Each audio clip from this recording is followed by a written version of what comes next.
Yeah, so today I got at the office and did some catch up on my emails, and I use a platform, Asana, that mostly for tasks, and it's a good thing because in there I can see it. It kind of works as a reminder for everything I have to do in terms of back office. So the entire team is assigned and they have a due date, so it's just a matter of giving some hey, any updates, how are you doing with this task, is there any constraints, anything you need,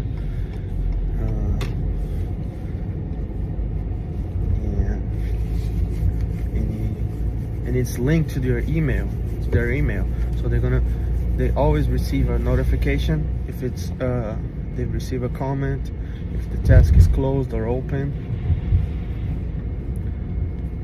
So it's a good tool to track if you're just doing one project, if you're doing multiple ones. This is the tool for you because it's very easy to use. I've been using for almost 2 years now, and it saved me a bunch of time. And I mean, you definitely should trust in your memory, but it's a lot of stuff to remember. So if you use the technology into your advantage, it's gonna save you a bunch of time. And I mean, if I'm out of the office, or it's easier just to pop up a group chat on WhatsApp, and I just put some keywords, and later when I read them, it triggers something that I need to do, and I just put it in Asana, assign to a team member, put a due date, and yeah, it's pretty much one of my main things that I do to help out my team with productivity, and I have a good feedback from them, because it takes time. It takes time to someone that's not using something like the Asana, and they start doing and they see results right away. It's a good thing.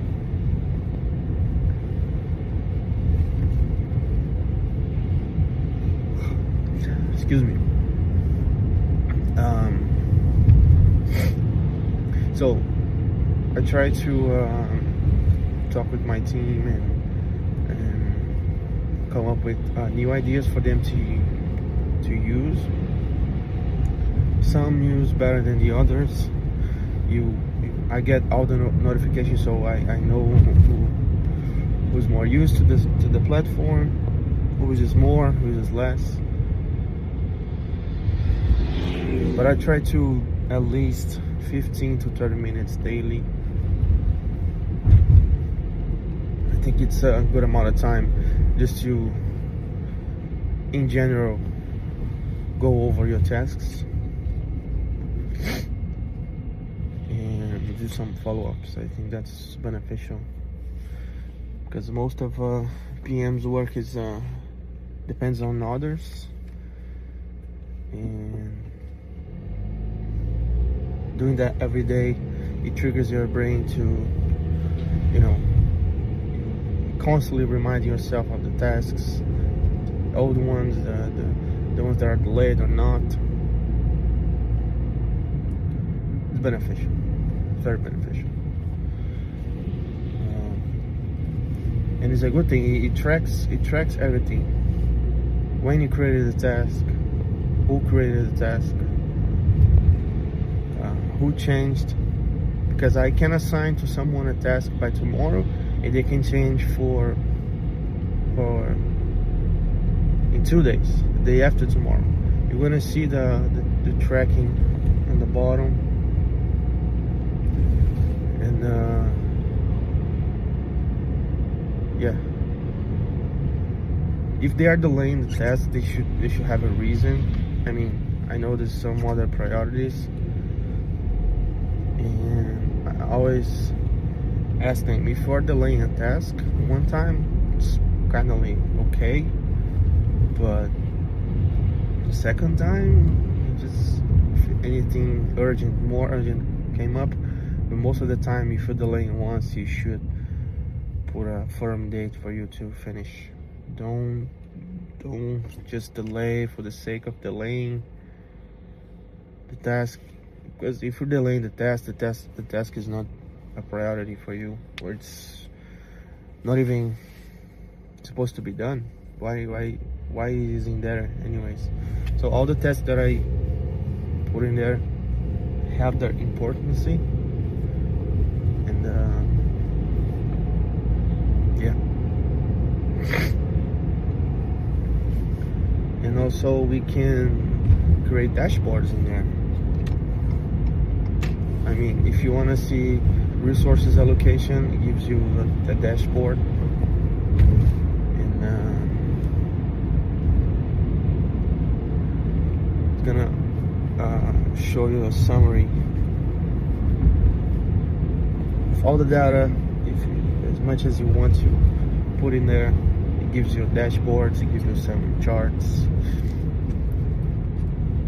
You can track, put milestones on it, and yep.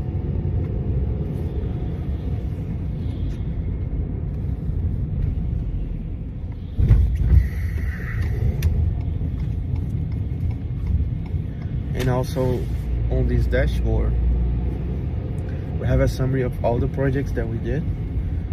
So it shows how many units, how many square footage we did over the years, and the sum total, and it's divided by PM, so you know who did more on that year on the total. And yep.